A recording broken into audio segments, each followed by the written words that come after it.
वल्लभ जय गिरिवरधारी।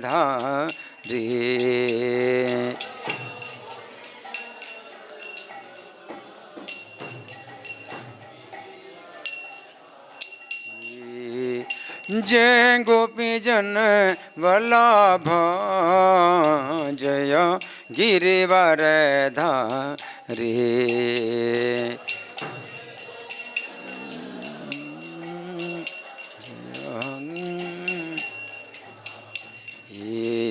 जय यशोदानंदन जय ब्रजजनरंजन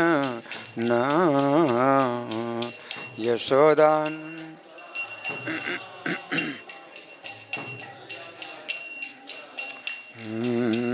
जय यशोदानंदन जय ब्रजजनरंजन।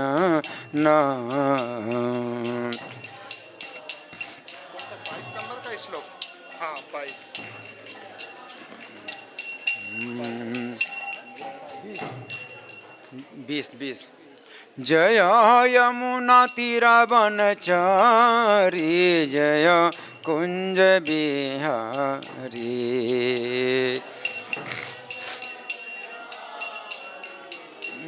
जय कुंज बिहारी। जय यमुना तीरवनचारी जय कुंज बिहारी। यमुना तीरम जय कुंज। जय राधा माधव जय कुंज बिहारी। राधा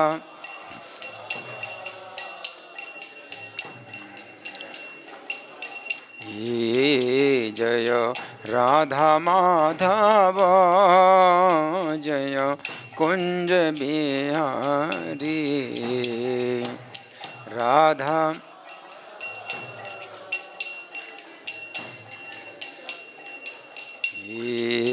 निताय गौर हरि बोल हरि बोल हरि बोल हरि बोल।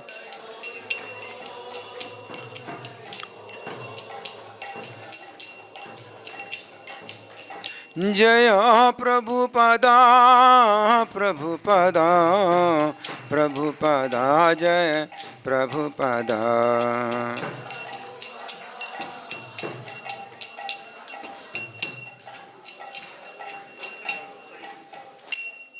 जय ओम विष्णुपाद परमहंस परिव्राजकाचार्य अष्टोत्तर Shri Srimad his divine grace Abhay Charanaravinda Bhakti Vedanta स्वामी श्रील प्रभुपाद की जय। सब लोग कृपा करके घुटनों पर बैठें और माथे को जमीन में लगाएं। जो नहीं ऐसा कर सकते तो कम से कम हाथ जोड़ें। नित्य लीला प्रविष्ट इस्कॉन फाउंडर आचार्य saviour of the whole world Srila Prabhupada की जय। नामाचार्य हरिदास ठाकुर की जय। प्रेम से कहो श्री कृष्ण चैतन्य प्रभु नित्यानंद श्री अद्वैत गदाधर श्रीवासादि गौर भक्त वृंद की जय। श्री श्री राधा श्याम सुंदर ललिता विशाखा गोप गोपिका श्याम कुंड राधा कुंड गिरि गोवर्धन की जय। श्री श्री गौ नेताही की जय। श्री श्री कृष्ण बलराम की जय। समवेत भक्त वृंद की जय। अनंत कोटि वैष्णव वृंद की जय। इस्कॉन वर्तमान आचार्य वृंद की जय। शिला प्रभुपाद पुस्तक वितरण महामहोत्सव की जय। श्री कात्यायनी व्रत समाप्ति महामहोत्सव की जय। गौर प्रेमानंदे all glories to assembled devotees, all glories to assembled devotees, all glories to assembled devotees, all glories to Sri Guru and Gauranga. सब लोग मेरे पीछे बोलें ओम नमो भगवते वासुदेवाय।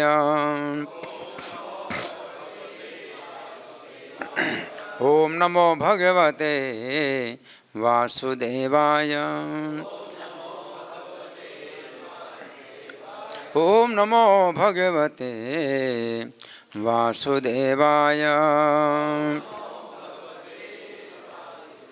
ग्रंथराज श्रीमद्भागवतम 10वां स्कंद अध्याय 22। अध्याय का नाम है भगवान श्री कृष्ण द्वारा अविवाहिता गोपियों का चिरहरण और श्लोक संख्या 20। तो मेरे पीछे बोलें। ये आपने कौन सा किया? 20 तो है, लेकिन कौन सा अध्याय? अध्याय 22 है। हाँ। अच्छा, तो जब तक इनको देर लगती है तो मेरे पीछे बोलें। इत्यच्युतेनाभिहितं व्रजाबलाम्।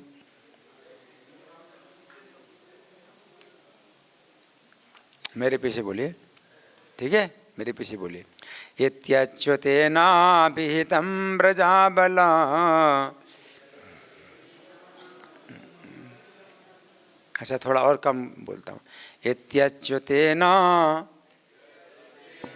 विहितं व्रजाबलाम् मत्वा विवस्त्रा प्लवनं व्रतच्युते तत्पूर्तिकामास् तदशेषकर्मणां साक्षात्कृतं नेमुर् अवद्य मृंगयतः। आ गया? ठीक है। इत्यच्युतेनाभिहितं व्रजाबलाम् मत्वा विवस्त्रा प्लवनं व्रतच्युते तत्पूर्तिकामास्तदशेषकर्मणां साक्षात्कृतं नेमुरवद्य मृंगयतः। इत्यच्युतेनाभिहितं व्रजाबलाम् मत्वा विवस्त्रा प्लवनं व्रतच्युते तत्पूर्तिकामास्तदशेषकर्मणां साक्षात्कृतं नेमुरवद्य मृंगयतः। तो समय कम है, इसलिए आप लोगों से मैं दोहराना नहीं चाहता। अब मेरे पीछे शब्दार्थ बोलिए। यदि इन शब्दों द्वारा अच्युतेन, अच्युत भगवान द्वारा अभिहितम इंगित की गई ब्रज अबलाहा, ब्रज की कन्याएं मत्वा मानकर विवस्त्र नग्न आप्लवनम स्नान ब्रजच्युतिम। हाँ, ये इसमें ब्रज लिखा है, व्रत होना चाहिए। व्रतच्युतिम अपने व्रत से नीचे गिरना। तत्पूर्ति उसकी पूर्ति। कामाः इच्छुक। तत् अशेष उस अशेष कर्मणाम तथा अन्य अनंत पुण्य कर्मों को साक्षात्कृतम प्रत्यक्ष फल के प्रति नेमुः नमस्कार किया। अवद्य मृग सभी पापों को दूर करने वाला। यतः क्योंकि। अनुवाद मेरे पीछे बोली। इस प्रकार वृंदावन की उन युवतियों ने भगवान श्री कृष्ण द्वारा कहे गए वचनों पर विचार करके यह मान लिया कि नदी में नग्न स्नान करने से वे अपने व्रत से पतित हुई हैं, किंतु तो भी वे अपना व्रत सफलतापूर्वक पूरा करना चाहती थीं। और चूँकि भगवान श्री कृष्ण समस्त पुण्य कर्मों के प्रत्यक्ष सर्वोत्तम फल है, अतः अपने पापों को धो डालने के उद्देश्य से उन्होंने भगवान श्री कृष्ण को नमस्कार किया। तो ये जो श्लोक है श्रीमद् भागवत के 10वें स्कंद का 22वां अध्याय है ना। तो इस 22वें अध्याय में ये जो है कात्यायनी व्रत का वर्णन है। तो आज का जो है बहुत विशेष दिन है, बहुत पवित्र दिन है। आज के दिन कात्यायनी व्रत की समाप्ति हुई। तो मार्गशीर्ष की पूर्णिमा, मार्गशीर्ष की पूर्णिमा ये महीने का अंतिम दिवस। तो मार्गशीर्ष का जो कृष्ण पक्ष की प्रतिपद से उन्होंने जो व्रत प्रारंभ किया था, आज वो व्रत जो है पूरा हुआ। आज अंतिम दिवस था उनके व्रत का। और उस व्रत का जो है मतलब पूर्ण उन्हें जो है फल प्राप्त हुआ कि भगवान उनके वस्त्रों का अपहरण करते हैं, है ना। तो इस श्लोक में ये बताया गया है कि इति अच्युतेन अभिहितम व्रजाबला। तो भगवान श्री कृष्ण अच्युत हैं। पहला तो शब्द है अच्युत, कि भगवान अच्युत हैं। अच्युत का मतलब है कोई भी कार्य भगवान अगर करते भी हैं तो वो च्युत नहीं होते, यानी गिरते नहीं हैं, है ना। तो हम जो है जो जीवात्माएं हैं वो क्षर पुरुष कहे जाते हैं, जबकि भगवान पुरुषोत्तम हैं। तो हम उनकी नकल नहीं कर सकते इस संबंध में कि हम उनकी तरह जो है ऐसा कार्य करें, हैं। तो यहाँ पर वो चीज़ नहीं है, क्योंकि हम लोग अच्युत नहीं हैं। हम लोग जो है जीव कैसे हैं, च्युत जीव हैं। हम लोग पतित जीव हैं। हम भौतिक संसार में हम गिरे हुए हैं। लेकिन भगवान जो है अच्युत हैं। वे कभी भौतिक संसार में आते हैं लेकिन वो गिरते नहीं हैं किसी प्रकार से, इसलिए अच्युत हैं। तो इसलिए वो जो कार्य करें हम लोग नहीं कर सकते। और दूसरी बात ये भी है कि भगवान भी ऐसा कार्य कभी नहीं करते कि कोई उनकी नकल करे। भगवान ने ये कार्य जो किया वो किस अवस्था में किया वो आप लोग जानते हैं। ये आज 22वां अध्याय है। 24वें अध्याय में आएगा गोवर्धन धारण की लीला, है ना। तो 24वें अध्याय में गोवर्धन धारण किया भगवान ने 7 साल की अवस्था में। तो ये 22वां अध्याय तो और भगवान की अवस्था कम है, और भी कम अवस्था है भगवान की, 7 साल से भी छोटे हैं। तो अगर कोई भगवान की नकल करे तो इस अवस्था में करे, है ना। इस अवस्था में बालक जो है चंचल अगर होते हैं तो उनका कोई दोष नहीं माना जाता, चंचलता में कोई दोष नहीं माना जाता। तो समाज की दृष्टि में जो है श्री कृष्ण अभी एक अशिक्षित बालक हैं, और गांव के बालक जो है अगर चंचलता करते हैं तो उसमें कोई दोष नहीं होता है, ना उसके अंदर वो काम वासना होती है। तो उस अवस्था में भगवान ने किया। लेकिन इस अवस्था में भी भगवान जो है अपनी अचिंत शक्ति का प्रयोग करते हैं तो भगवान युवक हो जाते हैं, पूर्ण नव यौवन। 15 साल 9 महीना 7.5 दिन की अवस्था। तो भगवान हाल 7 साल से भी छोटे हैं, लेकिन जब ये लीला करते हैं तो उनकी जो है नव यौवन की अवस्था हो जाती है। तो इसको जो है मनुष्यों के समाज में कोई सोच भी नहीं सकता कि भगवान ऐसा करते हैं। और जो ब्रज की कन्याएं हैं वो भी बहुत छोटी अवस्था की हैं, लेकिन वो भी इसी अवस्था में आ जाती हैं, नव यौवन की अवस्था में आ जाती हैं। तो ये सब जो है भगवान के अचिंत योग शक्ति का प्रभाव है ना। लेकिन मानव समाज की दृष्टि में भगवान का ऐसा कोई भी कार्य नहीं होता कि वो ऐसा कुछ करे कि जिससे कि लोगों के मतलब मनुष्यों के समाज में किसी प्रकार का उत्पात पैदा हो, है ना। तो यहाँ पर भगवान को अच्युत कहा गया है। और ब्रज अबला, और ये ब्रज की अबलाएँ हैं, जो कन्याएं हैं ब्रज की, ये अबलाएँ हैं, और भगवान अच्युत हैं। तो भगवान अच्युत हैं, उनके पास संपूर्ण शक्ति है कि कोई भी कार्य करें, अशुद्ध कार्य भी करें तो भी जो है भगवान अशुद्ध नहीं होते। भगवान का कोई भी कार्य जो है अशुद्ध भी हो तो भी शुद्ध हो जाता है, क्योंकि भगवान जो है परम पवित्र है। ये ब्रज की अबलाएँ हैं। अबलाएँ का मतलब है जिनके पास कोई बल नहीं होता है। तो ये जो स्त्रियां हैं उनको अबला इसलिए कहा जाता है कि उनको हमेशा संरक्षण चाहिए। बचपन की अवस्था में पिता का संरक्षण, और युवा अवस्था में पति का संरक्षण, और वृद्धावस्था में पुत्रों का संरक्षण। तो स्त्रियां अबला इसलिए कहा जाती हैं। तो ये ब्रज की अबलाएँ हैं, है ना। तो ब्रजाबला मत्वा विवस्त्रा पलवनम व्रतच्युतम। तो भगवान जो है जब ये कहते हैं कि तुम्हारा जो व्रत है ये भंग हो गया क्योंकि तुमने नग्न स्नान किया, तो भगवान ने जो ऐसा कहा तो इसमें कोई ऐसी बात नहीं थी कि नग्न स्नान करने से व्रत में किसी प्रकार की त्रुटि होती है, ऐसा कुछ नहीं है। और उन्होंने ऐसा मान लिया, इन अबलाओं ने ऐसा मान लिया। तो भगवान की जो है यहाँ समर्पण की जो बात है यहाँ पर वो आती है कि कृष्ण के प्रति उन्होंने समर्पण किया कि वो अपना पति अगर मान लिया तो जैसा पति कहे वैसे जो है पत्नी को करना चाहिए।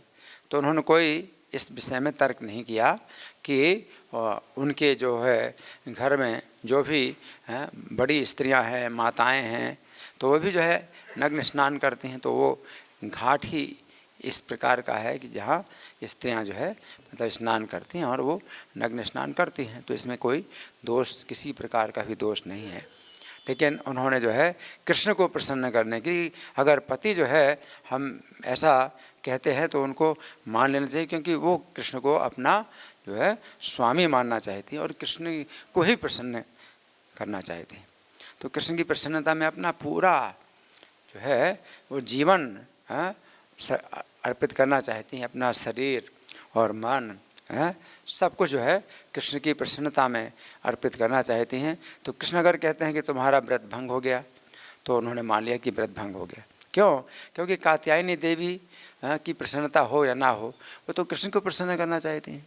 तो कात्यायनी देवी की पूजा में किसी प्रकार की जो है ये त्रुटि नहीं है कि कात्यायनी देवी की पूजा में कोई त्रुटि। कृष्ण कहते हैं कि तुम्हारी पूजा में ये त्रुटि हो गई है कि इस नग्न स्नान करने से त्रुटि हो गई, तो तुम जो है अब हाथ जोड़ करके नमस्कार करो। तो वो जो है कृष्ण को प्रसन्न करना चाहिए कि आखिर उन्हें तो कृष्ण को प्रसन्न करना है, कात्यायनी देवी प्रसन्न हो या ना हो।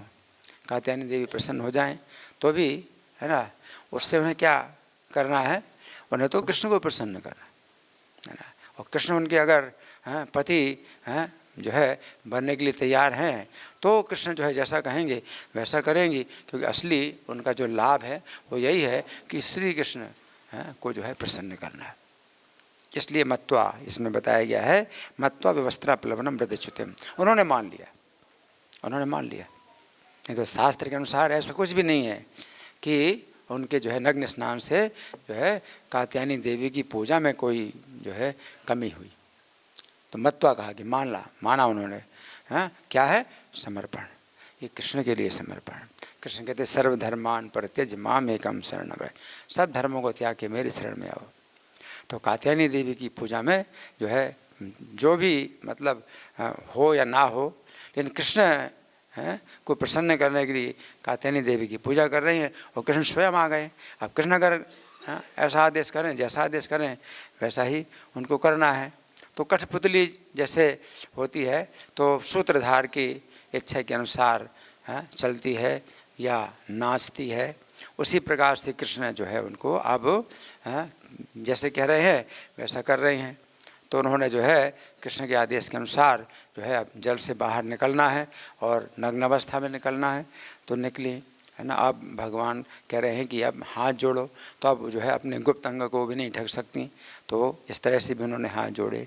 तो इस प्रकार से जो है ये समर्पण पूरा जो है तो ये बहुत बड़ा ये जो है प्रशंसनीय है। तो तत्पूर्ति कामा तदशेष कर्मणाम, तो उस अगर उन्होंने कृष्ण ने कहा कि व्रत की जो है ये कमी हो गई है व्रत में, तो उसकी पूर्ति के लिए वो तो चाहती हैं कि पूर्ति हो, व्रत की पूर्ति हो, ताकि व्रत का फल प्राप्त हो जाए, यानी श्री कृष्ण प्रसन्न हो जाए। तत्पूर्ति कामा तदशेष कर्मणाम साक्षात कृतम, तो श्री कृष्ण ही समस्त कर्मों के जो है साक्षात फल हैं ये मान करके। तो यही जो है मतलब असली जो है भावना है ना। नेमुर अवध्य मृग यथा, तो उन्होंने जो है पूरी तरह से उनका जो है आदेश का पालन किया। अब हम सुनेंगे तात्पर्य। यहाँ पर प्रभुपाद के शिष्यों के द्वारा तात्पर्य है। यहाँ पर कृष्ण भावनामृत की दिव्य स्थिति का सुस्पष्ट वर्णन हुआ है। क्या है? कृष्ण भावनामृत की स्थिति का सुस्पष्ट, स्पष्ट नहीं, सुस्पष्ट वर्णन। कृष्ण भावनामृत की जो है स्थिति का सुस्पष्ट वर्णन है, कृष्ण भावनामृत का सिद्धांत। तो यही है ना। गोपियों ने निश्चय किया कि अपनी तथाकथित पारिवारिक परंपरा और पारंपरिक नित्यता को त्याग कर भगवान श्री कृष्ण की शरण ग्रहण करना श्रेयस्कर है ना। तो ये पारिवारिक परंपरा है, तो पारिवारिक परंपरा तो ये है कि नग्न स्नान करती हैं स्त्रियां, है ना। तो उसको जो है उसमें अगर भगवान कहते हैं कि नहीं इसमें दोष है तो उन्होंने दोष मान लिया, है ना। और नैतिक है पारंपरिक नैतिकता कि नग्न जो है किसी पुरुष के सामने नग्न होना, ये जो है नैतिकता के विरुद्ध, पारंपरिक नैतिकता के विरुद्ध, तो उन्होंने जो है उसको भी जो है त्याग दिया, है ना। भगवान श्री कृष्ण की शरण ग्रहण का करना श्रेयस्कर है। सबसे बड़ा जो है जो श्रेय है, कल्याण है, वो क्या है? श्री कृष्ण की शरण ग्रहण करना। सर्वधर्मान परित्यज्य मामेकम शरणं व्रज। आगे इसका अर्थ ये कदापि नहीं है, बहुत अच्छा तात्पर्य है ये, है बहुत अच्छा तात्पर्य है। इसका अर्थ कदापि ये नहीं है कि कृष्ण भावनामृत आंदोलन अनैतिक कार्यों का समर्थक है। ये कृष्ण भावनामृत आंदोलन पूरी दुनिया में फैल रहा है, तो इस कार्य का समर्थन नहीं। हाँ, ये जो आंदोलन है कृष्ण भावनामृत आंदोलन है, इस कार्य का समर्थन नहीं कर रहा है ना, इस कार्य का समर्थन नहीं कर रहा है, हाँ? वस्तु इस्कॉन के भक्त संयम और सच्चरित्रता के सर्वोच्च मानदंड का पालन करते हैं। इस्कॉन के भक्तों में ऐसी कभी भी ऐसी हरकत नहीं देखी जाती। क्या है इस्कॉन के भक्तों में? इस लीला का हम आदर करते हैं कि भगवान जो है जो कुछ भी करें हैं वो सब अच्छा है, लेकिन हमें क्या करना है? हमें तो उनके आदेश का पालन करना, उनका आदेश नहीं कि हम करें, है ना।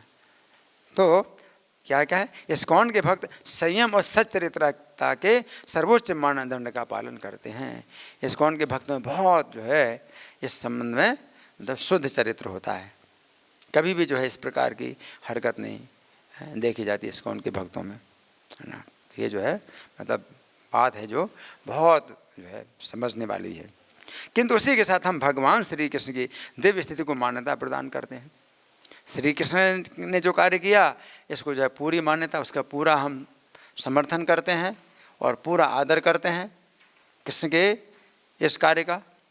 जो वो कहते हैं तुम नग्न होकर बाहर आओ, तो फिर कृष्ण के लिए ये जो है सबसे जो है ये आदर की बात है। हमारे लिए ये बड़े कलंक की बात है, तो हमें नहीं करना है ना। इसलिए भगवान श्री कृष्ण परमेश्वर हैं, अतः उनके मन में युवतियों के साथ भोग विलास की कोई इच्छा नहीं रहती, है ना। तो पूर्ण भगवान शुद्ध है ना। प्रकृति परम, है ना। श्री कृष्ण प्रकृति से परे हैं, 3 गुणों से परे हैं। ये काम वासना तो आती है रजोगुण से, काम एस क्रोध एस रजोगुण समद्भवा, रजोगुण से उत्पन्न होता है ये काम और क्रोध, है ना। और श्री कृष्ण तो प्रकृति के भी ईश्वर हैं। हाँ, ये जो सत्वम रजस तम इति गुणा प्रकृति संभवा, ये सत्व रज और तम ये 3 गुण प्रकृति से उत्पन्न होते हैं। और श्री कृष्ण कौन है? प्रकृति के ही ईश्वर हैं। मया अध्यक्षेण प्रकृति सुयते सचराचरम, मेरी अध्यक्षता में प्रकृति कार्य करती है। तो 3 गुणों की बात तो जो है बहुत दूर है। श्री कृष्ण जो है 3 गुणों से बहुत ऊपर है ना। तो यहाँ बताया गया है कि उनके मन में युवतियों के साथ भोग विलास की कोई इच्छा नहीं रहती। जैसा कि इस अध्याय में आगे देखा जाएगा, भगवान श्री कृष्ण गोपियों के साथ भोग करने के लिए तनिक भी इच्छुक नहीं थे, बल्कि वे उनके प्रेम से आकृष्ट थे और उनको तुष्ट करना चाह रहे थे। तो ये जो कन्याएं हैं तो ये बहुत उनके लिए लज्जा की बात है कि कैसे वो नग्न अवस्था में बाहर आएँ। बड़ी लज्जा की बात है और बड़ी चिंता हो गई। लेकिन जब एक साथ हैं सब, जो बालिकाएं सब एक साथ हैं, तो फिर वो चिंता जो है उनकी दूर हो जाती है, क्योंकि एक साथ हैं सब, है ना। तो अब वो जो लज्जा है वो अब जो है उनके लिए एक प्रकार से वो जो है एक आनंद का कारण बन गई, है ना। तो कोई कार्य ऐसा भी है कि भगवान जो है कहते हैं करो, और हमें लगता है कि इसमें जो है हमें बड़ी अशांति प्राप्त होगी और हम नहीं करना चाहते, लेकिन जब करते हैं तो बहुत शांति प्राप्त होती है। जैसे अर्जुन को भगवान कहते हैं युद्ध करो, और अर्जुन को जो है युद्ध में बड़ा दोष दिखाई पड़ता है। जब युद्ध किया तो अर्जुन को भी है पूरी शांति प्राप्त हुई, क्योंकि कृष्ण प्रसन्न होते हैं। तत्प्रसादात् पराम शांति, उनकी प्रसन्नता से परम शांति प्राप्त होती है। तो इसी प्रकार से जो ब्रज कन्याएँ हैं तो ये जो है इस कार्य को नहीं करना चाहती हैं, क्योंकि कुलवती हैं, ये ऊँचे कुल की कन्याएँ हैं। ये ऐसी कन्याएँ नहीं हैं कि अपने अंगों का प्रदर्शन करें। तो आजकल की जो है बहुत जो नीच स्त्रियां हैं अपने अंगों का प्रदर्शन करती हैं, अपने अंगों को खोल करके रखती हैं, वस्त्र भी ऐसे पहनती हैं कि अपने अंगों का प्रदर्शन हो।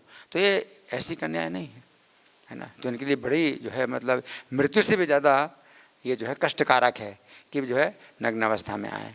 लेकिन कृष्ण जब कहते हैं और जब करते हैं तो उनके व्रत का जो है फल, पूरा फल मिल गया, पूरा जो है सुख प्राप्त हुआ उनको। तो ये यहाँ पर भगवान श्री कृष्ण गोपियों के साथ भोग करने के लिए तनिक भी इच्छुक नहीं थे, प्रत्युत वे उनके प्रेम से आकर्षित थे और उनको तुष्ट करना चाह रहे थे। तो वो जो सुख है आत्यंतिक सुख है। अब नग्न अवस्था में बाहर आई तो वो जो सुख है ये शारीरिक सुख से बिल्कुल अतीत है। ये शारीरिक सुख नहीं है और इंद्रियों से भी परे है। ये सुख, ये कैसा सुख है? आत्यंतिक सुख है। सुखम आत्यंतिकम या तद्बुद्धि ग्राह्यम इंद्रियम, शुद्ध बुद्धि के द्वारा ग्रहण किया जाता है, इंद्रियों से अतीत सुख। तो भगवान जो है इनको वो सुख प्रदान करना चाहते हैं जिसको वो नहीं जानती हैं। ये जब करती हैं तो उनको फिर वो सुख प्राप्त होता है ना। आगे ये बहुत अच्छा तात्पर्य है इसमें, बहुत मतलब जो बिंदु हैं ये बड़े महत्वपूर्ण हैं। सबसे बड़ा अपराध तो भगवान श्री कृष्ण के कार्यकलापों की नकल करना है। सबसे बड़ा अपराध क्या? भगवान के कार्यकलापों की नकल करना है ना, सबसे बड़ा अपराध। भारत में प्राकृत सहजियों का एक वर्ग है ना। तो वे प्राकृत सहजिया भी जो है अपने को चैतन्य महाप्रभु का अनुयायी मानते हैं। तो भक्तिविनोद ठाकुर ने जो है उनका पर्दाफाश किया। ये तो ऐसे 13 अपसंप्रदाय हैं जो चैतन्य महाप्रभु से कोई भी जुड़े नहीं हैं, जरा भी संबंधित नहीं है। अपने को वो मानते हैं कि चैतन्य महाप्रभु के संबंधित है, लेकिन ये सहजिया भी उनमें से एक है। तो प्राकृत सहजिया इनका जो है एक वर्ग है भारत में जो भगवान श्री कृष्ण के इन कार्यकलापों की नकल करता है। तो प्राकृत सहजिया लोग है ना। और कृष्ण पूजा के नाम पर नग्न तरुणियों का भोग करना चाहता है। तो सहजियाओं के जो है उनके इस सहजिया संप्रदाय में क्या है, खुला जो है व्यभिचार होता है, खुला व्यभिचार होता है। और बड़ी मतलब एक प्रकार से वैष्णव समाज को कलंकित करते थे। तो भक्तिविनोद ठाकुर ने फिर बड़ा इसमें जो है कार्य किया और इनको जो है घोषित किया कि ये चैतन्य संप्रदाय से बिल्कुल भी संबंधित नहीं। वैष्णवों का नाम ही कलंकित कर रहे थे, वैष्णव के नाम पर ही लोग थूकते थे कि ऐसे वैष्णव होते हैं। तो भक्तिविनोद ठाकुर ने बहुत बड़ा कार्य किया, चैतन्य के संप्रदाय से उनको जो है अलग घोषित किया, अब संप्रदाय। तो ये लोग क्या करते हैं, कृष्ण पूजा के नाम पर नग्न तरुणियों का भोग करना चाहते हैं। इस्कॉन आंदोलन धर्म के इस उपहास का डटकर विरोध करता है। तो हमारा आंदोलन क्या है? विरोध करना है ना। कोई भी व्यक्ति जो है जो कि भगवान के धरातल पर नहीं है और इस तरह से अगर कुछ कार्य करता है तो हमारा क्या कार्य है? डटकर विरोध करना, डटकर विरोध करता है। क्योंकि मनुष्य के लिए पूर्ण पुरुषोत्तम भगवान का हास्यास्पद अनुकरण करना सबसे बड़ा अपराध है। ये हंसने वाली बात है ना। और इसमें बहुत बड़ा अपराध होता है कि वे जो है भगवान की नकल करते हैं, है ना। आगे इस्कॉन आंदोलन में सस्ते अवतारों का भाव है ना। सस्ते अवतारों का अभाव, कुछ जो है अपने को अवतार भी घोषित करने लगे। तो ऐसे सस्ते अवतार भगवान श्री कृष्ण कुछ करते हैं तो वो करके दिखाते हैं, वो घोषित नहीं करते हैं कि वो भगवान है। तो गीता में केवल उन्होंने घोषित किया तो वो केवल एक समय था उनके जीवन काल में जो अपने को घोषित किया कि मैं कौन हूँ, है तुम समझो परमेश्वर हूँ। उस समय अपना विश्व रूप का भी दर्शन कराया। बाकी अपने जीवन काल में भगवान करके दिखाते हैं लेकिन बोलते कुछ नहीं। जैसे गोवर्धन पर्वत धारण किया कृष्ण ने, तो ये नहीं कहा कि मैं परमेश्वर हूँ मेरी पूजा करो, है ना। गोवर्धन पर्वत धारण किया भगवान ने, है ना। तो ये कह के गोवर्धन पर्वत धारण किया कि तुम लोगों ने गोवर्धन की पूजा की तो गोवर्धन जो है प्रसन्न हो गए, तो वो जो है मेरे हाथ के ऊपर आ गए, आप गोवर्धन ही आपकी रक्षा कर रहे हैं। तो भगवान ने अपने को जो है भगवान घोषित नहीं किया। तो जो भगवान होते हैं अपने को भगवान नहीं कहते हैं लेकिन करके दिखाते हैं कि वे भगवान है। और गोवर्धन धारण करने के बाद भी कृष्ण ने ये नहीं कहा कि अब मेरी पूजा करो, देखो मैंने गोवर्धन धारण किया। तो कहते नहीं हैं और करते हैं भगवान। लेकिन अवतार जो सस्ते अवतार हैं वो क्या करते हैं, कहते हैं लेकिन करते कुछ नहीं। क्या करेंगे? गोवर्धन पर्वत हैं धारण करने के बाद दूर है, केवल हाथ ही अगर 7 दिन तक है ऐसे अगर रखेंगे तो उनका हाथ भी जो है क्या हो जाएगा, अकड़ जाएगा। फिर नीचे नहीं आएगा हाथ उनका। अगर 7 दिन तक ऐसे ही हाथ किए रहेंगे तो अकड़ जाएगा, फिर हाथ जो है हिला नहीं पाएंगे कुछ भी, है ना।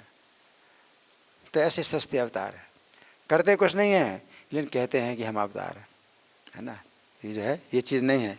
तो यहाँ बहुत अच्छा ये तात्पर्य है ना। और इस आंदोलन का कोई भी भक्त अपने आप को भगवान श्री कृष्ण के पद तक ऊपर नहीं उठा सकता। कोई भी भक्त ऐसा नहीं है कि भाई आगे चल करके हम भगवान बन जाएंगे। तो इस तरह के भी सिद्धांत चल रहे हैं। क्या कहते हैं कि हाँ ठीक है, भगवान जो है बहुत बड़ी प्रज्वलित अग्नि है और हम चिंगारी हैं, तो चिंगारी में भी संभावना है कि वो भी बहुत बड़ी अग्नि का रूप धारण कर सकती है। कुछ उपाय करें, चिंगारी को जो है आप हवा करें, कुछ और ईंधन डालें तो वो भी प्रज्वलित अग्नि बन जाएगी। तो हम जीवात्मा भी जो है भगवान की तरह बन सकते हैं, है ना। तो ऐसा तर्क देते हैं कि सब कोई जो है मतलब प्रभावित हो जाएगा, अरे हाँ जीव भी भगवान बन सकता है। लेकिन जीवात्मा को चिंगारी की तुलना जो की गई और भगवान को प्रज्वलित अग्नि की जो तुलना की गई है, तो उसमें ये चीज़ नहीं है कि हर प्रकार से तुलना की जाए। केवल ये है कि चिंगारी भी सनातन है। अब सामान्य चिंगारी है वो तो अपने आप बुझ जाएगी, या तो बुझ जाएगी या फिर आग प्रज्वलित हो जाएगी। लेकिन यहाँ तो जीवात्मा ऐसी चिंगारी है जो ना बुझती है और ना प्रज्वलित होती है, ऐसी चिंगारी है। और भगवान भी जो है प्रज्वलित अग्नि है, तो वो अग्नि भी प्रज्वलित अग्नि भी जो है ईंधन ना डालोगे तो बुझ जाएगी। तो भगवान ऐसी अग्नि नहीं है, तो सनातन है। भगवान जो है सनातन एक प्रज्वलित अग्नि के समान है और जीवात्मा एक सनातन चिंगारी के समान है। तो एक ऐसी चिंगारी जो ना कभी बुझेगी और ना कभी प्रज्वलित होगी, तो वो चिंगारी बहुत जो है क्या है, सूक्ष्म है चिंगारी। तो कोई तुलना अगर की जाती है तो हर दृष्टि से नहीं वो तुलना जो है हो सकती है। कुछ जो है माने में, कुछ मामले में उसकी तुलना की जा सकती है, लेकिन हर मामले में तुलना नहीं की जा सकती है। जैसे जीवात्मा है वो बूंद की तरह है, भगवान समुद्र की तरह है ना। तो वो भी सनातन समझो। नहीं तो ऐसे क्या है कि बूंद भी जो है सूख जाएगी, बूंद ख़त्म हो जाएगी, या समुद्र में मिला दो समुद्र बन जाएगी। तो आप कहें वो लोग इसी प्रकार से कहते हैं कि हाँ जीवात्मा बूंद है और भगवान समुद्र हैं, तो जो है वो बूंद समुद्र मिल गई तो समुद्र बन जाएगी, हम भी भगवान में मिल जाएंगे, हम भगवान बन जाएंगे। तो ये बूंद और समुद्र का भी जो उदाहरण है हर दृष्टि से नहीं किया जाता है। बूंद ऐसी बूंद है जो सनातन है और समुद्र ऐसा है जो सनातन है, कभी भी जो है मतलब वो पृथक, हमेशा पृथक रहते हैं। जीव जो है भगवान से हमेशा पृथक है, इसलिए इसको कहा जाता है भिन्न अंश। भगवान का सनातन अंश है और भिन्न अंश हमेशा भिन्न रहता है, कभी एक नहीं होता। तो कोई भी तुलना इस तरह से नहीं। लेकिन आजकल के जो है मतलब बड़े इस तरह के जो है तर्कवादी लोग जो है तर्क करते हैं। तो यहाँ प्रभुपाद के शिष्य लोग हैं वो क्या कहते हैं, इस आंदोलन को कोई भी भक्त अपने आप को भगवान श्री कृष्ण के पद तक ऊपर नहीं उठा सकता। कोई भक्त अपने को भगवान श्री कृष्ण के पद तक नहीं उठा सकता, है ना, नहीं उठा सकता। कोई भी जीव नहीं उठा सकता। लेकिन लोग मानते हैं कि हम बन सकते हैं भगवान, लेकिन हम लोग कभी भी ऐसा नहीं मानते, है ना। हम बन सकते हैं, इसलिए हम क्या है, सनातन अंश है। हम सनातन दास, जीवेर स्वरूप हो कृष्णेर नित्य दास, नित्य दास। अब नित्य दास है, जैसे दास भी जो है आजकल के क्या होते हैं, जो आज नौकर है आगे चल करके हो सकता है मालिक बन जाए और मालिक नौकर बन जाए, ऐसा भी देखा जाता है। तो क्या ऐसा भी हो सकता है क्या कि अभी हम कृष्ण के दास हैं, आगे चल करके हम मालिक बन जाएंगे और कृष्ण हमसे नीचे हो जाएं या हम कृष्ण के बराबर हो जाएं? तो नहीं है। नित्य दास, हम नित्य दास हैं। तो इसलिए कोई भी तुलना जो है मतलब पूरी तरह से आप नहीं मतलब उसको तर्क के द्वारा जो है मतलब बना सकते हैं कि ऐसा हो जाएगा वैसा हो जाएगा, है ना। तो यहाँ ये लिखा गया है कि इस्कॉन आंदोलन का कोई भी भक्त अपने आप को भगवान श्री कृष्ण के पद तक ऊपर नहीं उठा सकता। कोई भी नहीं सोचता कि आगे चल करके हम भगवान बन जाएंगे, है ना। आगे 500 वर्ष पूर्व भगवान श्री कृष्ण श्री चैतन्य महाप्रभु के रूप में प्रकट हुए, जिन्होंने विद्यार्थी जीवन में कठोर ब्रह्मचर्य व्रत का पालन किया। हाँ, तो चैतन्य महाप्रभु विद्यार्थी जीवन में बड़े चंचल थे, है ना। लेकिन वो जो ब्रज कन्याएं, जो वहाँ नवद्वीप की जो कन्याएं हैं पूजा वगैरह करती थी, है ना, तो वो जो है उनकी पूजा में विघ्न डालते थे और कहते थे कि तुम शिव की पूजा करते हो तो शिव तो मेरे सेवक हैं, तुम जो है जो दुर्गा की पूजा करती हो शिव वो दुर्गा तो मेरी दासी है, तो मुझे अपनी जो है सामग्री खिलाओ, और बलपूर्वक सामग्री खा लेते थे और मैं तुम्हें वर दूंगा, तुम्हें अच्छा पति प्राप्त होगा।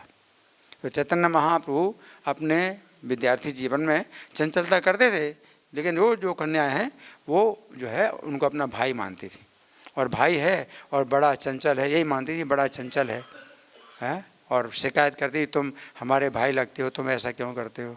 और वो चैतन्य महाप्रभु जब उनकी जो है माला भी जो है अपने पहन लेते थे, मेरी पूजा करो मेरी पूजा करो, तो फिर क्या कहते थे, तुम्हें अच्छा पति प्राप्त होगा, और जो नहीं देगी उसको बूढ़ा पति प्राप्त होगा।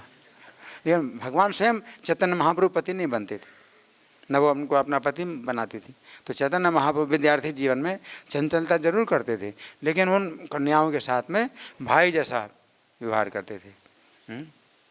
तो इस प्रकार से जो है उन्होंने मतलब पति बनने की कोशिश नहीं की। तो यहाँ बताया गया है कि श्री चैतन्य महाप्रभु ने विद्यार्थी जीवन में कठोर ब्रह्मचर्य का पालन किया और 24 वर्ष की आयु में संन्यास ले लिया, जो आजीवन ब्रह्मचारी रहने का व्रत है।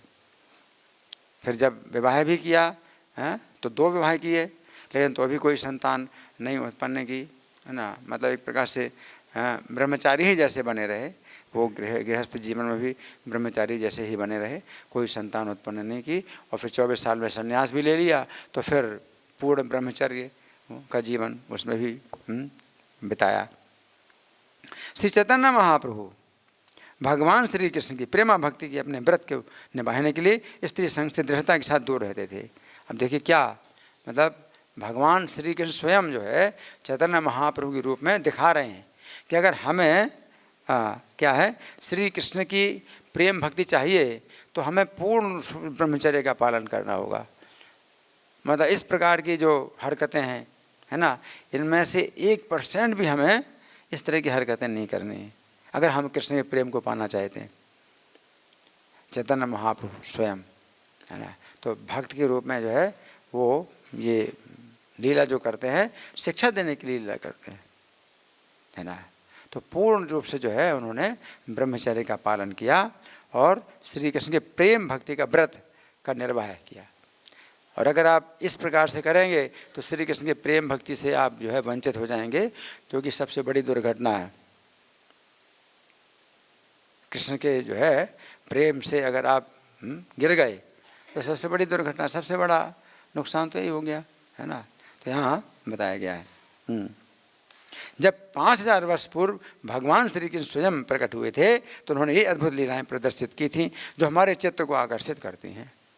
तो चित्त को आकर्षित करती हैं जो गोपी जना वस्त्रहारी बताया ना, और चित्तहारी चित्तहरण करते हैं। तो ये इनका जो है चित्तहरण करते हैं, इनको जो है वस्त्रहरण करते हैं और इनके जो है सब प्रकार के ताप हरण करते हैं भगवान, है ना। तो भगवान जो है जब आए तो उन्होंने जो है वो ऐश्वर्य अपना पूरा प्रकट किया। आगे हमें चाहिए कि ईश्वर द्वारा संपन्न की गई ऐसी लीलाओं के विषय में सुनकर ना तो ईर्ष्या करें। ये क्या होता है? ईर्ष्या होती है। क्या ईर्ष्या होती है? कि भाई हम नहीं कर सकते और वो करते हैं, है ना, तो बड़ी ईर्ष्या होती है ना। तो कभी कभी गाड़ियों में लिखा रहता है, गाड़ियों में लिखा रहता है कि नहीं नहीं वो नहीं, उसमें है कि कृष्ण छेड़ें तो लीला और हम छेड़ें तो पाप। हाँ, हाय मतलब एक प्रकार से बड़ा उनको हो रहा है, मतलब दुख हो रहा है, ईर्ष्या होती है कि कृष्ण छेड़खानी करते हैं तो उनकी लीला कही जाएगी, हम छेड़खानी कहें तो हमें फिर पाप बताया जाता है कि ये पाप कर्म है। तो ये जो है हाँ बड़ा उनको जो है ईर्ष्या होती है कृष्ण की। तो एक तो है यहाँ बताया गया है कि हमें ईर्ष्या नहीं करना है, कृष्ण की लीलाओं के विषय में सुनकर ना तो ईर्ष्या करें और ना चकित हो। अब ईर्ष्या अगर नहीं करते हैं तो चकित होते हैं, अरे ऐसा कृष्ण क्यों कर रहे हैं, ऐसा कृष्ण क्यों कर रहे हैं, वे तो धर्म की स्थापना के लिए आए हैं, तेरा धर्म का आचरण क्यों किया। अब इसका क्या उत्तर है, संस्थापनाय धर्म से प्रश्माए तरस चा अवतीर्ण ही भगवान अंशेन जगदीश्वर स कथम धर्म से तो नाम वक्ता कर्ता अभिरक्षिता प्रतीपम आचरत ब्रह्मण परदाराभिमर्शनम, है ना। तो प्रतिकूल आचरण क्यों किया। अगर कोई कहे कि भाई भगवान तो धर्म की स्थापना करने के लिए आते हैं तो अधर्म का जो है आचरण वो स्वयं क्यों कर रहे हैं, तो इसका क्या उत्तर है, कौन बताएगा। कई लोग जो है चकित होते हैं कि भाई ऐसा क्यों। परीक्षित महाराज ने प्रश्न किया तो हमारे लिए प्रश्न किया, उसका उत्तर सुखदेव गोस्वामी ने दी। तो कई उत्तर हैं। हाँ हाँ, एक उत्तर यह है जन्म कर्म च मे दिव्यम, उनके जन्म कर्म दिव्य हैं, जो तत्व से जानता है वो उनके धाम में जाएगा, एक उत्तर ये है। और भी कोई उत्तर है जी, कौन बताएगा। एक तो ये उत्तर है जन्म कर्म च मे दिव्यम, दूसरा उत्तर सुखदेव गोस्वामी ने किया, सुखदेव गोस्वामी ने दिया है। हाँ ईश्वर हैं, धर्म प्रतिक्रमो दृष्ट ईश्वराणाम च साहसम, ईश्वरों को जो है देखा जाता है धर्म का उल्लंघन करते हैं। तेजी यसाम न दोष आए, तेजस्वियों को दोष नहीं लगता। वह ने सर्वभुजो था, अग्नि को जो है जितना भी अशुद्ध चीज़ें हैं आप डाल देते हैं वो अग्नि अशुद्ध नहीं होता। अग्नि में जितनी भी अशुद्ध चीज़ें डाली जाती हैं तो सब शुद्ध हो जाती हैं और अग्नि को कोई अशुद्धि नहीं होती। जैसे भगवान अगर कुछ कार्य करें तो ये भी, दूसरा उत्तर ये भी है। और तीसरा उत्तर क्या है जो मैं देता हूँ हमेशा, वो क्या उत्तर है, मैंने कई बार बोला, क्या उत्तर है। छोटी अवस्था में किया, कितनी छोटी अवस्था में किया, कितनी अवस्था थी, 7 साल से भी छोटी अवस्था में, 7 साल से भी छोटी अवस्था में की, है ना। तो उसमें तो बालक जो है नग्न होते भी हैं और नग्न जो है चलते फिरते हैं और खेलते भी हैं नग्न, तो कोई उसमें दोष माना नहीं जाता, उनके अंदर कोई ऐसे काम वासना होती नहीं। तो गीता में भगवान कहते हैं 3 अध्याय का 23वां श्लोक, यदि हेम न वर्ते हम जातु कर्मण्य तंद्रिता मम वर्तमान वर्तन्ते मनुष्या पार्थ सर्वशः, कि अगर मैं सावधानी पूर्वक कर्म ना करूं तो मेरी देखा देखी सब मनुष्य लोग भी करने लगेंगे। श्रेष्ठ पुरुष जैसा आचरण करेगा वैसे ही सामान्य लोग करेंगे। तो जब भगवान गीता का उपदेश दे रहे हैं उस समय श्रेष्ठ पुरुष के रूप में है ना, लेकिन जिस समय ब्रज में एक छोटे बालक है तो श्रेष्ठ पुरुष के रूप में नहीं है, एक चंचल बालक के रूप में है। ये जो भगवान लीलाएं करते हैं, मान लो छेड़ते हैं, कुछ भी करते हैं, तो ये बालक की चंचलता में जो है सबको आनंद आता है, कोई नकल नहीं करता। कृष्ण ने जो लीलाएं की वो शिक्षा देने के लिए नहीं की बल्कि आनंद देने के लिए की। तो ब्रज में हर कोई कृष्ण की चंचलता से जो है सुख प्राप्त करता है, कोई कृष्ण की नकल नहीं करना चाहता, सब जो है नहीं चाहते हैं। कृष्ण अगर चोरी करें तो उनको अपना अंदर से बहुत खुश होती हैं स्त्रियां कि हमारे घर में चोरी करने आए, ऊपर से शिकायत करती हैं, अंदर से बहुत प्रसन्न होती हैं। तो जो भी कार्य भगवान करते हैं वो है सुख के कुंड में गोता लगवाने के लिए, सुख के कुंड में डुबोने के लिए, है ना। और भौतिक संसार में ये कार्य होते हैं दुख के कुंड में डुबोने के लिए, है ना। कोई जो है लड़कियों को छेड़ता है तो उनको जो है दुख के कुंड में डुबो रहा है, वो तो अपमानित करने के लिए, कष्ट पहुंचाने के लिए वो छेड़खानी करते हैं। और भगवान छेड़खानी करते हैं तो उनका परम सुख के कुंड में डुबोते हैं, है ना। इति दृक् सुलीला भी आनंद कुंडे सुघोषम निमज्जनतम अपने सब जो है ब्रजवासियों को आनंद के कुंड में डुबोते हैं इन लीलाओं के द्वारा, है ना। तो यहाँ जो है मतलब ये बताया गया है, यहाँ बताया गया है कि हम ना तो ईर्ष्या करें और ना चकित हों, दो कार्य, ना तो चकित हों कि अरे भगवान तो इतने दिव्य हैं फिर ऐसा कार्य क्यों कर रहे हैं, तो इसका भी उत्तर है ना चकित हो। है ऐसा चकित होना हमारे अज्ञान के कारण है, क्योंकि यदि हम इन कार्यों को करने का प्रयास करें तो हमारे शरीर कामासक्त हो जाएंगे, हमारे शरीर कामासक्त हो जाएंगे। तो हमें 1% भी ऐसा प्रयास नहीं करना चाहिए। किंतु भगवान श्री कृष्ण परम सत्य हैं, इसलिए वे किसी भी प्रकार की भौतिक इच्छा से तनिक भी विचलित नहीं होते। इस प्रकार ये घटना जिसमें गोपियाँ नैतिकता के को त्याग कर अपने सिर के ऊपर हाथ जोड़कर नमस्कार करके भगवान श्री कृष्ण के आदेश का पालन करती हैं, शुद्ध भक्ति का उदाहरण है। धार्मिक नियमों की कोई त्रुटि नहीं है। लगता है कि धर्म में जो है मतलब ये त्रुटि हो गई कि जो है वो नग्न हो रही हैं, है ना, नमस्कार कर रहे हैं तो नग्न अवस्था उनकी जो है दिखाई दे रही। तो यहाँ बताया गया है कि धार्मिक नियमों की इसमें कोई त्रुटि नहीं हो रही है, क्योंकि इसमें कोई भी ऐसा जो है विपरीत परिणाम नहीं हो रहा, ऐसा किसी का विपरीत परिणाम नहीं हो रहा है कि काम वासना जो है पैदा हो।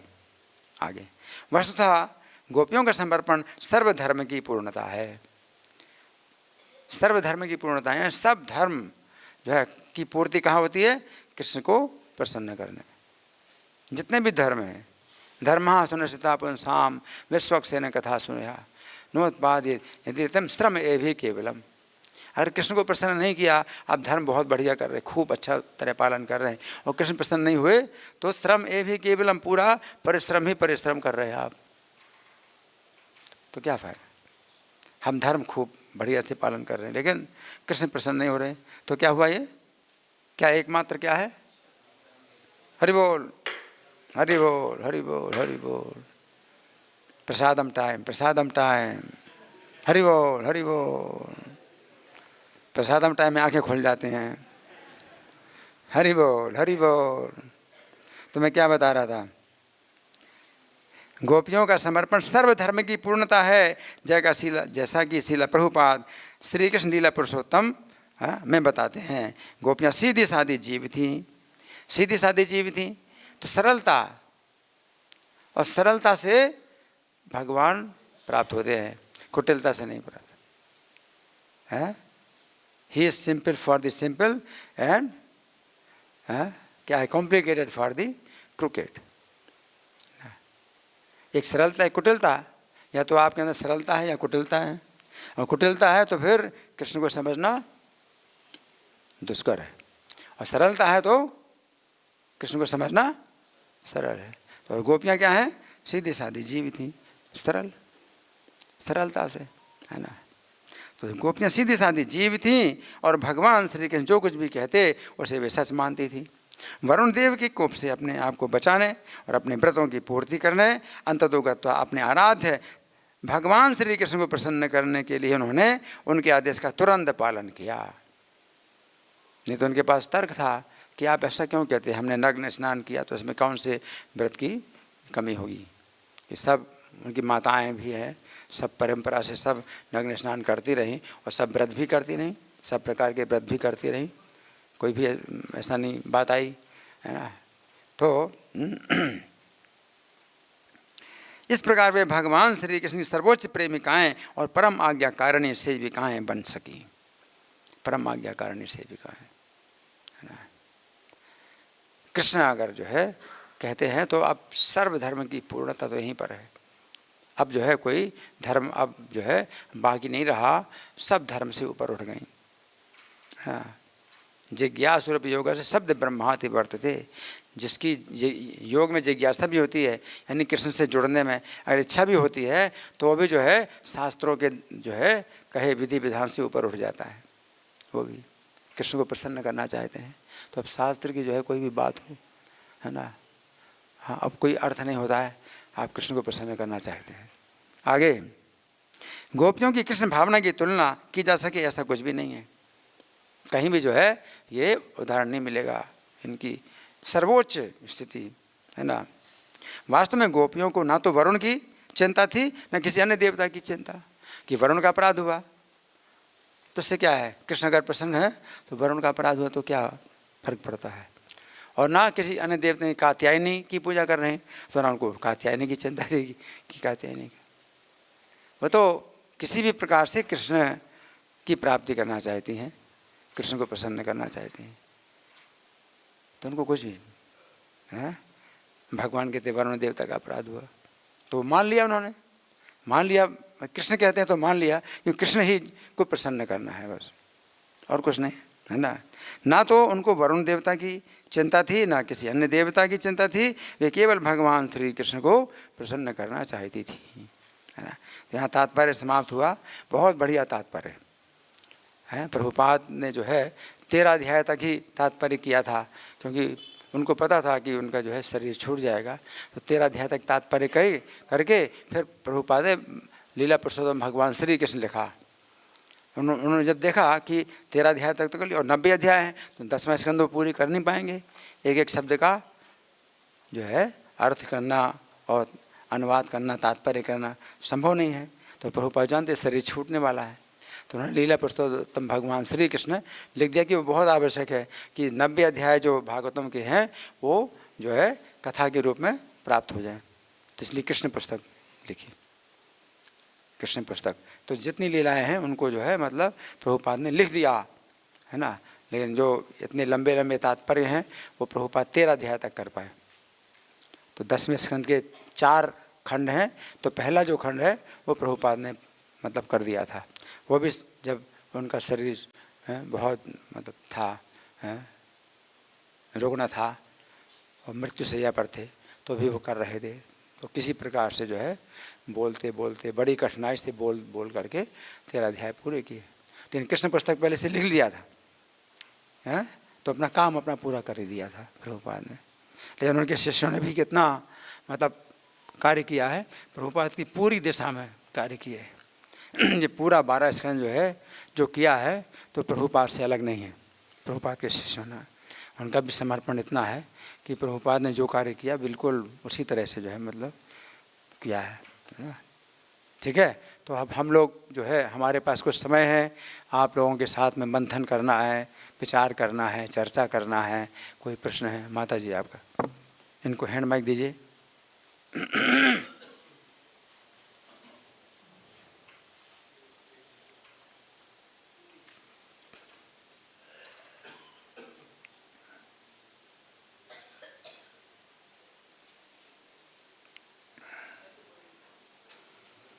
जोर से बोलो, जोर से।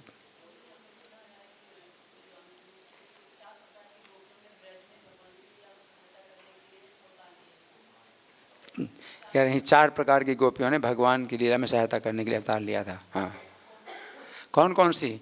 100 प्रकार की गोपियाँ हैं, 100 प्रकार की, 4 प्रकार की नहीं, 100 प्रकार की गोपियाँ हैं। गर्ग संहिता में वो बताया गया है ना।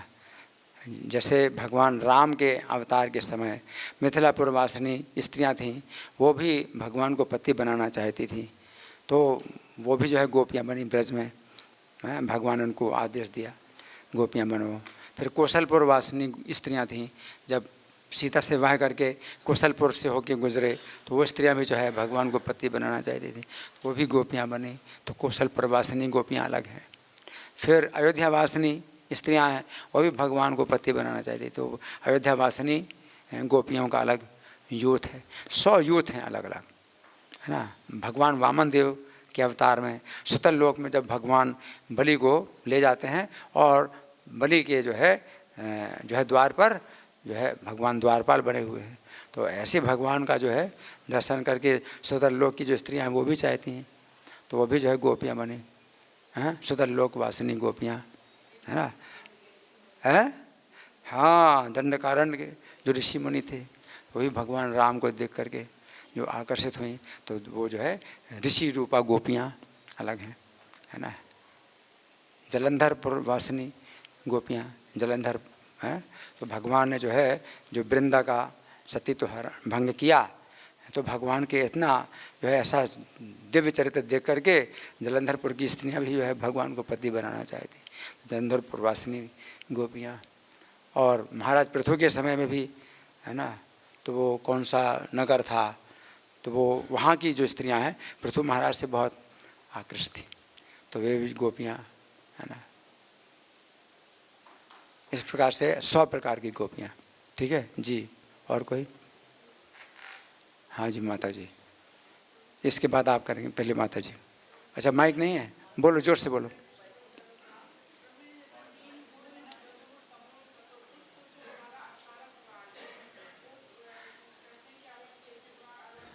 हाँ, इनका प्रश्न अच्छा है। इनका प्रश्न है कि 18 पुराण है तो 3 गुणों में है, तो 6 पुराण तमोगुण में है, 6 पुराण रजोगुण में है, 6 पुराण सत्वगुण में है, तो श्रीमद् भागवत फिर इसको क्या कहेंगे? तो श्रीमद् भागवतम जो है सर्वोत्तम है। सात्विक पुराणों में श्रीमद् भागवत भी है ना, लेकिन तो भी श्रीमद् भागवत को जो है आप ऐसा कह सकते हैं कि सात्विक में भी जो है क्या है, ये शुद्ध सात्विक है। तो शुद्ध सत्व मतलब वो तीनों गुणों से ऊपर है श्रीमद् भागवत, तो इसको निर्गुण कह सकते हैं कि तीनों गुणों से ऊपर भी है। सत्वगुण ही जो है जब शुद्ध होता है तो वो फिर निर्गुण हो जाता है, तो फिर उसको शुद्ध सत्व बोलते हैं। गुण का मतलब बंधन, तो सत्वगुण भी बंधनकारी है, तो उसमें रजोगुण तमोगुण का मिश्रण होता है तो वो सत्वगुण कहलाता है, बंधनकारी है ना। लेकिन वही सत्वगुण जो है जब रजोगुण तमोगुण से रहित हो जाता है तो शुद्ध सत्व कहलाता है, अब वो बंधनकारी नहीं है। ठीक है ना, तो वो शुद्ध सत्व है ना। तो श्रीमद् भागवत जो है तीनों गुणों से ऊपर इसको कह सकते हैं। भगवद गीता भी जो है भगवान की वाणी है ना, तीनों गुणों से ऊपर है। तीनों गुणों का वर्णन भगवद गीता में मिलता है, तो आप देख सकते हैं तीनों गुणों को। तो आप तीनों गुणों से ऊपर उठ जाएं तो आप तीन गुणों को देख सकते हैं, श्रीमद् भागवत भी। ठीक है जी। हाँ, आपका प्रश्न जी।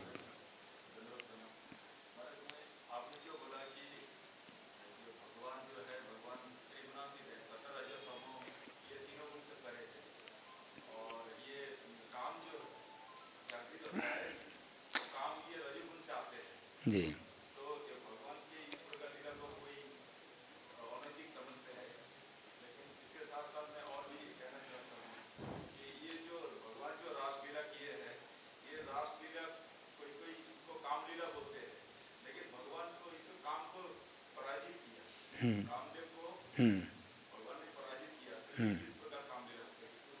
इसको काम अगर कहा जाता है काम, तो भगवान को काम कहा जा सकता है, लेकिन वो शुद्ध रूप में है। उसको लस्ट भी जो है अंग्रेजी में बोलते हैं लस्ट, तो भगवान में भी काम है लेकिन वो शुद्ध रूप में है। अब उसको आप प्रेम कहिए, जब काम शुद्ध रूप में होता है तो उसको प्रेम हम कहते हैं। अगर काम कहते हैं तो वो काम क्या है, शुद्ध रूप में है। ठीक है ना। और वही जो है काम जो है, जो इसमें जो प्रेम है तो उसमें रजोगुण की मिलावट हो जाती है तो ये काम वासना हो जाता है। तो वही प्रेम ही है। जैसे दूध में खटाई का मिलावट हो जाए तो दही बन जाता है, तो इसी प्रकार से प्रेम ही है, कृष्ण प्रेम ही है जीव के अंदर। रजोगुण के मिश्रण से क्या होता है, वो काम बन जाता है। तो दूध में खटाई का जब बेकार होता है तो दही बन जाता है। अब दही से तो दूध नहीं बना सकते, लेकिन इस काम को प्रेम में बदला जा सकता है। इस काम को प्रेम में बदला जा सकता है, कुछ विधि ऐसी है कि इस काम को प्रेम में बदला जा सकता है। तो हमारे अंदर कुछ काम है, अगर काम वासना है तो उसको जो है कृष्ण की सेवा में लगाया जा सकता है ना।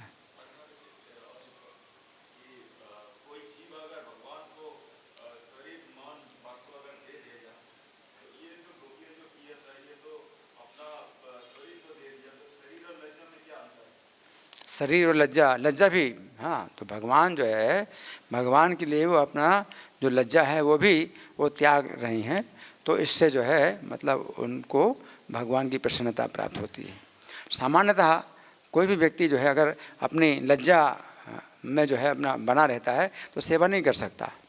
जैसे मैंने आपको कुछ कहा है ना कि आप ये काम करो वो काम करो, आपको नहीं आता करना, तो आप बताएंगे नहीं कुछ भी और हाँ हाँ बोल देंगे, कि लज्जा आती है आपको बताने में, तो आप काम भी नहीं करते और मना भी नहीं करते। तो लज्जा के कारण क्या होता है, आप सेवा कर नहीं सकते। फिर कहते हैं हमें शर्म आती है। क्या शर्म आती है? हम ये काम नहीं कर सकते हैं, बताने में शर्म आती है, तो हाँ बोल देते हैं और नहीं कर रहे हैं। तो ये लज्जा क्या होती है? लज्जा करोगे तो सेवा नहीं कर सकते, और सेवा करोगे तो लज्जा नहीं कर सकते। तो लज्जा को छोड़ दो। आप बताइए कि मैं ये नहीं कर सकता और मैं क्या कर सकता हूँ, है तो वो मेरे लायक जो है कोई सेवा आप बताइए, मैं जो कर सकता हूँ वो। तो ये जो है लज्जा को त्यागने से ही जो है आप सेवा कर सकते हैं, और उसी को सरलता कहते हैं। और लज्जा में आप जो है कुटिलता का व्यवहार करेंगे।